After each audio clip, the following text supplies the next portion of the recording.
Bismillahirrahmanirrahim. Assalamualaikum warahmatullahi wabarakatuh.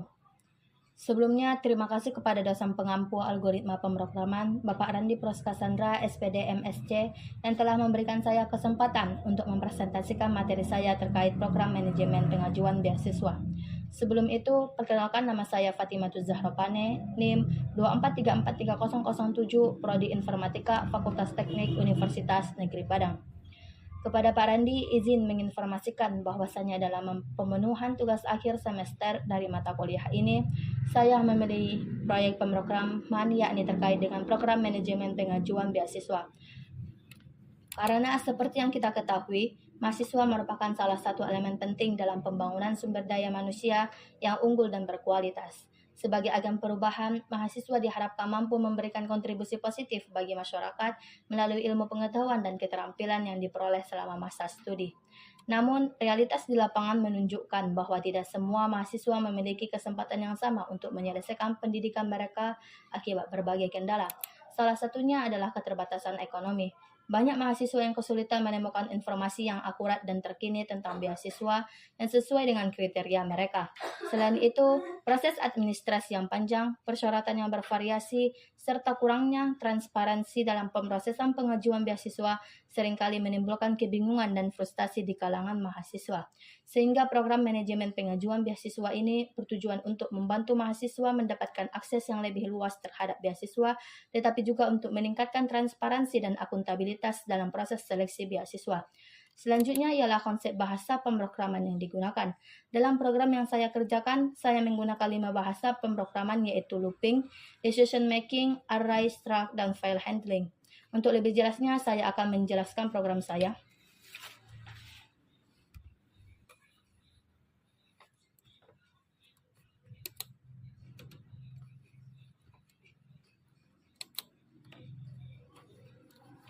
Di sini terdapat 3 library, yaitu include studio, include stdlib, dan juga include string. Di bawahnya ialah define max beasiswa dan juga define IPK standar. Maksudnya IPK standar itu ialah IPK kita nggak boleh di bawah 2,5. Karena kalau di bawah 2,5 kita sama sekali nggak bisa mendaftar beasiswa, karena setiap beasiswa itu memiliki persyaratan minimal nilai IPK masing-masing. Yang di bawahnya ialah enum. Yang ini. Enum jenis beasiswa ini berfungsi untuk mendefinisikan jenis-jenis beasiswa. Di sini ada beasiswa akademik sampai beasiswa kepemimpinan. Yang di bawahnya selanjutnya ialah struct. Struct beasiswa ini bertujuan untuk menyimpan informasi terkait beasiswa seperti nama beasiswa, nilai minimal, IPK, daftar berkas, dan juga jenis beasiswa. Di bawahnya ialah struct pengguna. Struct ini bertujuan untuk menyimpan informasi pengguna seperti nama, NIM, Prodi, UNIF, IPK, sampai status pengajuan beasiswa. Selanjutnya ialah array. Array ini berfungsi untuk menyimpan data beasiswa dengan informasi seperti nama beasiswanya, syarat nilai IPK, daftar berkas, jumlah berkas, dan jenis beasiswa. Di bawahnya ialah fungsi untuk menampilkan jenis beasiswa. Fungsi ini bernama tampilkan jenis beasiswa.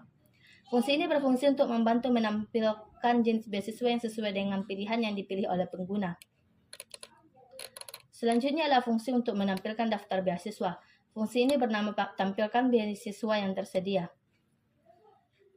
Fungsi ini berfungsi untuk menampilkan daftar beasiswa yang tersedia beserta persyaratannya, termasuk nama beasiswa, jenis beasiswa, daftar berkas yang diperlukan.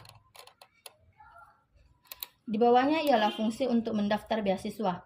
Fungsi ini bernama tampilkan daftar beasiswa.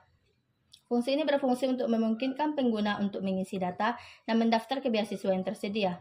Nanti pengguna akan disuruh untuk menginputkan nama, NIM, Prodi, UNIF, dan IPK. Selanjutnya pada bagian ini, if pengguna IPK lebih kecil sama dengan IPK standar, yaitu di mana program akan memastikan pengguna memiliki IPK yang memenuhi standar sebelum mendaftar beasiswa. Nanti di sini kan kita akan menginputkan nilai IPK kita, jadi IPK kita nggak boleh di bawah standar yaitu 2,5. Dan ini juga disebut if statement. Selanjutnya yaitu mengisi sertifikat. Jika tidak ada maka garis saja. Selanjutnya mengisi esai. Selanjutnya pada bagian ini bertujuan untuk menangani pilihan menu utama agar sesuai dengan opsi yang valid, yaitu opsi 1 sampai 6. Jika salah maka program akan menuliskan pilihan tidak valid.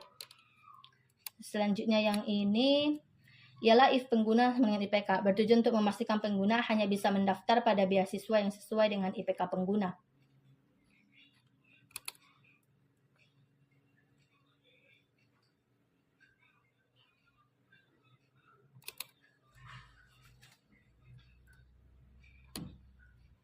Hanya berdaftar ini IPK pengguna.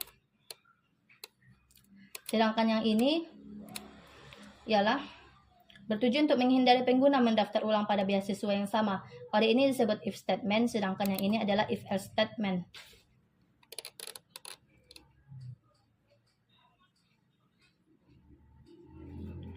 Di bawah ini ialah if else statement juga yang bertujuan untuk memberikan opsi kepada pengguna untuk mendaftar beasiswa lain atau mau mengakhiri program tersebut.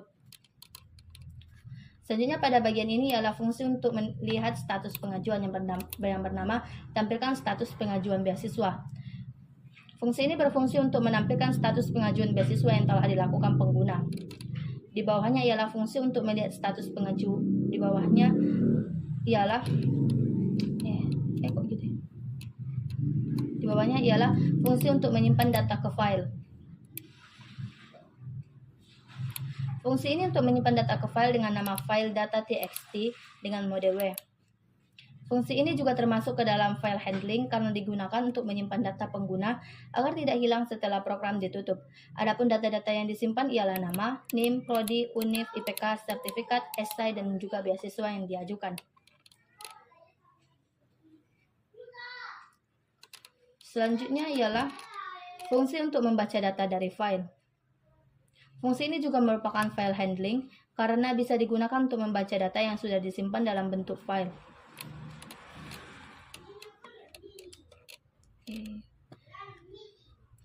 Di bawahnya ialah fungsi utama. Fungsi utama dalam program di sini saya menggunakan looping do while loop yang bertujuan untuk menampilkan menu utama secara berulang sampai pengguna memilih opsi keluar. Selanjutnya ialah switch atau pilihan, berfungsi untuk menangani pilihan yang dimasukkan pengguna di menu utama. Baik, saya sudah menjelaskan semua program saya. Di sini saya akan mendemokannya. Mendemokannya saya menggunakan aplikasi DevC++.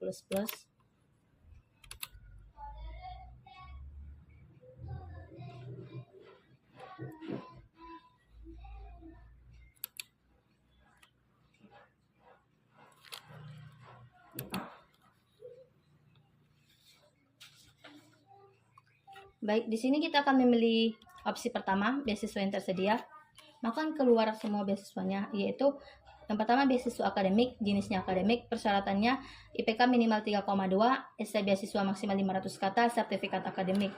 Yang kedua, beasiswa bantuan pendidikan. Yang ketiga, beasiswa prestasi, beasiswa inovasi, dan juga beasiswa kepemimpinan. Jenisnya kepemimpinan, persyaratannya IPK minimal 2,8, esai maksimal 500 kata, sertifikat harus ada sertifikat organisasi. Kita pilih opsi 2 yaitu daftar beasiswa. Masukkan nama kita, Fatima, NIM 2434307, prodi informatika, UNP, IPK-nya kita buat 3,0, misal lomba gitu aja ya, lomba. Esainya IoT aja. Di sini kita akan mendaftar beasiswa kepemimpinan. Oke, selamat Anda berhasil mendaftar beasiswa kepemimpinan. Apakah Anda ingin mendaftar ke beasiswa lain? Tulis ya. Di sini saya akan mendaftar beasiswa akademik. Maaf, Anda tidak memenuhi syarat untuk beasiswa ini. Kenapa saya tidak bisa mendaftar beasiswa ini? Karena minimal nilai IPK minimal untuk beasiswa akademik yaitu 3,2, sedangkan IPK saya yaitu 3,0. Maka tidak bisa mendaftar. Kita akhiri aja di sini. And kita lihat nomor 3. Kita pilih opsi 3 yaitu status pengajuan beasiswa. Status pengajuan beasiswa saya itu beasiswa kepemimpinan sedang diajukan. Kita simpan ke file. Nih, data saya sudah berhasil disimpan dan kita akan melihat apakah benar datanya bisa disimpan atau enggak.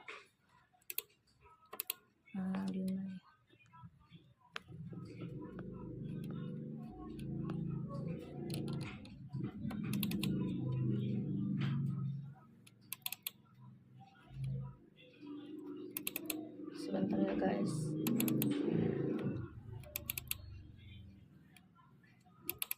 Nih. Dan benar datanya sudah tersimpan dalam bentuk file dengan nama data pengguna txt. Oke, di sini kita mau opsi 5 baca data dari file. Maka data berhasil dimuat dari file. Kita keluar aja, opsi keluar. Oke, maka program akan melakukan terima kasih telah menggunakan program ini.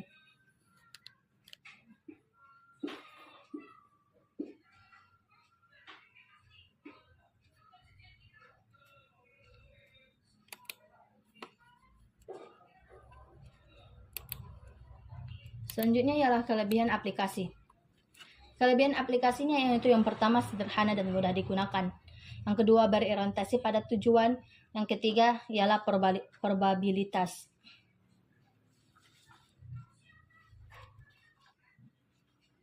Oke, sekian presentasi yang bisa saya jelaskan. Saya mohon maaf apabila dalam melakukan presentasi cara penyampaian dan pengucapan saya ada yang salah. Saya akhiri dengan salam. Assalamualaikum warahmatullahi wabarakatuh.